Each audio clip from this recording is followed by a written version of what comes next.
Recognized for 5 minutes. Thank you, Mr. Chairman. I appreciate it very much. I have a couple questions. Since the fall of Mubarak, we've seen the end of authoritarian regime, but we have yet to see the rise of new democratic leadership. Late last year, a few of my colleagues and I called for an end to the unconditional aid, U.S. aid to Egypt, as long as the persecution and attacks on Coptic Christians and other religious minorities continue. For a brief time, we thought we had a victory. We thought we were successful. The House releases fiscal year 2012 funding bill and placed conditions on the U.S. aid. As we know, things continue to get worse in Egypt. There was a crackdown on, and you mentioned the pro-democracy NGOs and their staffs, including U.S. citizens.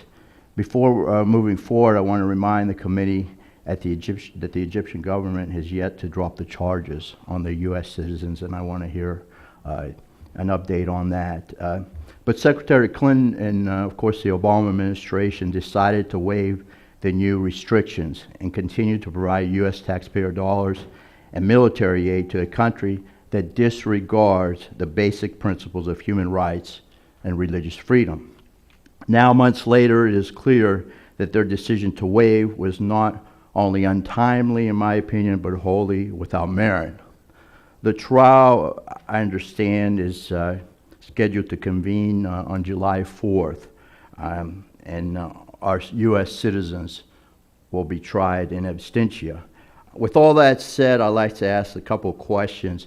How do we engage Egypt to ensure that human rights and religious freedom for Christians and all religious minorities are respected? Can we expect the new Egyptian government to drop charges against the U.S. citizens? What's the status there? Also, how do we ensure that whoever comes to power in Egypt protect Israel, of course, our important ally, from any threats or attacks, and of course to keep the peace agreement between Israel and Egypt? For the panel. Whoever would like to take the Whoever voice. would like to go. Thank you. Dr. Dunn? Congressman, well, you've raised some extremely important issues here, and I think in a way it links back to Congressman Ackerman's question, because what we really need to be in favor of in Egypt is the development of a strong democratic system. And this is, I think, what Dr. Alterman was saying in somewhat more picturesque terms, but a system in which people believe that there will be accountability through the ballot box and so forth, and also that they can work out these issues, such as how the rights of all citizens will be protected, and that's certainly something the United States has to stand up for. But I think it's only going to happen in a system where Egyptians can work out their differences in a peaceable way. I really worry that if we take a narrow view of this and say, well, we'd rather see the military than the brotherhood in power, and therefore forget about this whole democracy thing, that it will lead to a situation of ongoing conflict and violence. We really can't turn the clock back 5 years or something like that. Egyptian society, it isn't where it was, and I don't think people will accept it. So it will lead to a situation of ongoing conflict, and a lot of that will be taken out against Christians and other minorities inside of Egypt, I'm convinced. How do we engage? Excuse me for, what is your suggestion?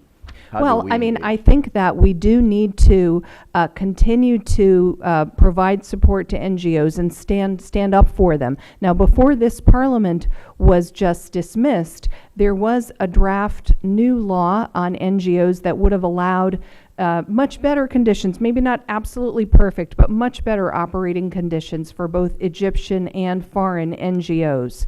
And although it's not directly related to the case against the Americans, which will resume in court on July 4th, people felt that if a new NGO law was passed, that somehow it would make the case easier to resolve against the people who are on trial.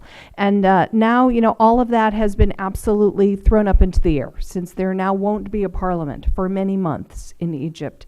They won't be able to pass a new law, and so the current conditions will continue to go forward. And that's going to make it very difficult to have the sort of engagement that we really would like to have with the Egyptian government on these issues. Gentleman's time's expired. That's fine, Mr. Can someone comment on the peace treaty with Israel? If somebody would like to Is that all- briefly is that okay, comment, Mr. yeah. Chairman? If Is that permitted? Thank you. Unless I have an objection. Thanks. We Strenuous one. Okay. there's a lot that That's a brief subject.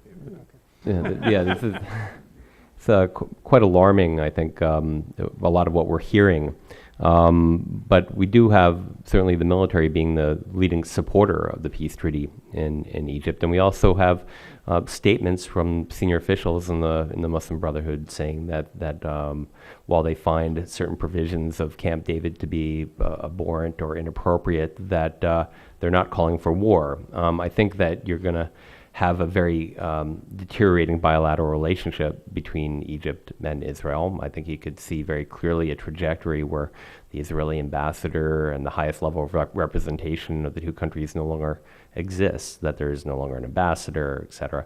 But whether the bilateral relations are broken or peace treaty, I don't think that is on the table anytime in the immediate future. And that will be the case as long as the military has a say. And that in the Constitution that the military is busy writing, they have a provision that they will have to be consulted by the president in terms of declaration of war. We'll see if that sticks. I'm more concerned about how these states are going to get along as security deteriorates in the Sinai. I think that there are just a number of landmines that are out there with these Al-Qaeda affiliates or wannabes that are taking hold, with the lawlessness, with even the MFO, the Multinational Force Observers, are being limited in their operations now that are meant to oversee and ensure the ongoing commitments to the peace treaty. And I think this is very problematic. The question is whether in terms of the next crisis, whether there will be somebody for the Israelis to call and get a response. It came very close, perilously close, to having 6 Israeli diplomats lynched last year after one of these incidents. And in the future, if there's this type of populist politics, you may not have a mechanism that works efficiently to prevent a tragedy. Gentleman's time's expired. The gentleman from Connecticut, Mr.